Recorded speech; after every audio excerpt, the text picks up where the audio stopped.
Good morning, everyone, and welcome to a brand new talk show host, Nothing But Net with Coach Sanborn. Coach, nice to finally meet you on camera. As you can tell, the height differential is huge, so I got to pull up my chair. Coach Sanborn came from Hampton-Sydney before that. You played at Guilford College, and you were a Player of the Year, National Player of the Year. Y'all went to the Final Four? Yes, we did. Two times. Two times. I think we made it to the Final Four in the USA South tournament when I played one time, or no time. So congratulations for National Player of the Year and everything. What's the transition like from going from, first off, from a player to an assistant coach? From a player to an assistant coach, playing professionally overseas, I knew I wanted to coach. So coming into that situation at Hampton-Sydney as an assistant, being hired by Coach Vic, I didn't really know what to expect. I knew what my assistant coaches were like in college. He had a big piece in the game planning, practice, obviously recruiting. So going into being an assistant, it was a big learning curve. There we have two assistants, and the assistant that was a full-time guy. I came in as a part-time role. He left as soon as I got the job, so I was elevated to the full-time position there. So obviously figuring out recruiting, figuring out scouting for games, scheduling. My boss there let me have a lot of different responsibilities, which was really good in my preparation for this job. So being a player, obviously, you don't really understand all the things that go into it, so you just kind of get a broader aspect of what college basketball is really like. Now, how many years were you at Hampton-Sydney? I was there for 5 years. 5 years. Now, why would y'all recruit a guy named Jacob Mann? Like, what did you see in that? What did you see in him? Jacob Mann was a tough player, hard-nosed, worked really hard, skilled, and a lot of grit. A lot of grit, absolutely. Yeah, Jacob Mann is my little brother. He plays soccer at Hampton-Sydney. He broke my heart. He broke my heart. I was going to play two sports and decided to play only soccer. So yeah, I always told him though it's tough to play two sports, especially in college. But he seems to be. He's still at Hampton-Sydney. He's still a Tiger. Breaks my heart. Doing well. Yeah, doing well. Now coming in, what's the transition like from being assistant coach now to being a head coach? All the same things that I was doing as an assistant for Coach Vic. Now I'm doing that and being the decision maker instead of the suggestions guy. So anything from scheduling to recruiting, those types of things, on into your program dynamics like your core values, style of play, schematics. You're now having to be the guy that makes the final call, which obviously sometimes can be a little bit stressful, but I've really enjoyed it so far.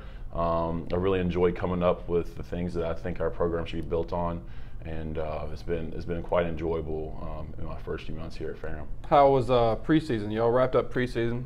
It was good. Our captains did a nice job leading our guys in their voluntary strength conditioning stuff. I feel like our guys worked really hard. They were in the gym a lot, an open gym, and then getting a lot of shots up and individual stuff on their own. So it was really good for our program to have that and start out with that work ethic. Our seniors have done a fantastic job since the day we stepped on campus. So I've been really enthused about that. Now, we talked about the upperclassmen. We go to the lowerclassmen. You have 7 freshmen. So for the underclassmen, how has that been? It's been good. Obviously, coming into a college program is a big change. You're learning a total different work ethic. Physicality obviously is higher. Speed is faster for most of these guys. So the transition has been good for most of them. Obviously, there's a learning curve. But I'm looking forward to some of those guys contributing probably this year. I think that some of those guys have bright futures. They maybe this year is not their year, but as long as they work hard and continue to be a good teammate, I think their future here at Ferrum could be outstanding. Yeah, I mean, like I told you off camera and before, Coach Sanborn and I actually met in a 3-on-3 tournament. And this past summer, he came up to me and asked me if I was Jacob Mann's brother. And so I knew from then, though, that the personality of this team was going to change, but for the good. So I'm excited to see, as a 5th year, as now we have the social media page Ferrum Hoops.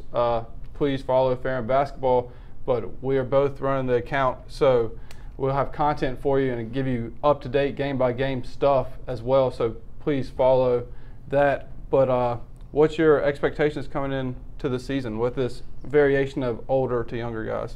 Yeah, as I mentioned, our seniors, they're prepared, Yeah. and those guys that are returning are, they were big pieces of our program last year, and all of them, were good scorers, and obviously led us in other statistical categories.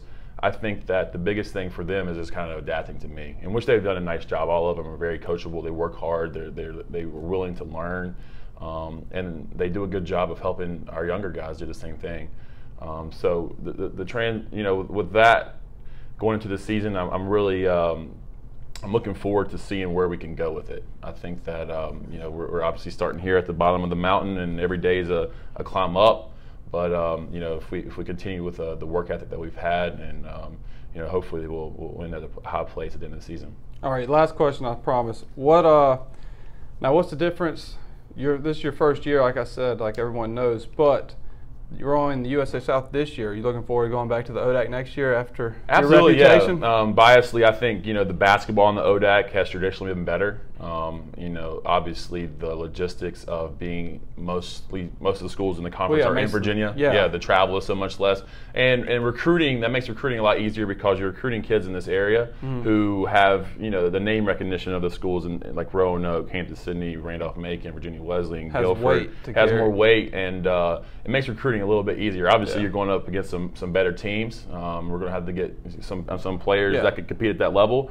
But I think that makes it a little bit easier job because you're not traveling so far to play those games. And families can come and watch you play. It's just has a great benefit for Ferrum and Ferrum basketball. So yeah, absolutely. As playing here for 4 years, and we're in the USA South, and we played schools in Alabama and Georgia, just like those, and since they're so far away, and D3 is back to back. Like nobody talks about that, and like because people talk about and call it big Division I basketball, they're like, well, they have 2 games in 3 days. Well, us in our conference, USA South, you play Saturday, Sunday games, and that takes a toll on. And that's really tough for the coaches too, because we're trying to prepare for teams, and we want to go into each game with a level of preparation that we know what they're doing, and you're bogging down our guys' minds when you're playing back to back. Their bodies are obviously physically tired, and the travel alone. And I know we have one back-to-back on the road this year that is, the schools are 3 hours apart. Yeah. So the game the night before is at 7:30. You turn around and play at 2 o'clock the next day. That's just a quick turnaround. Yeah. It's very difficult. So being in the ODAC will help,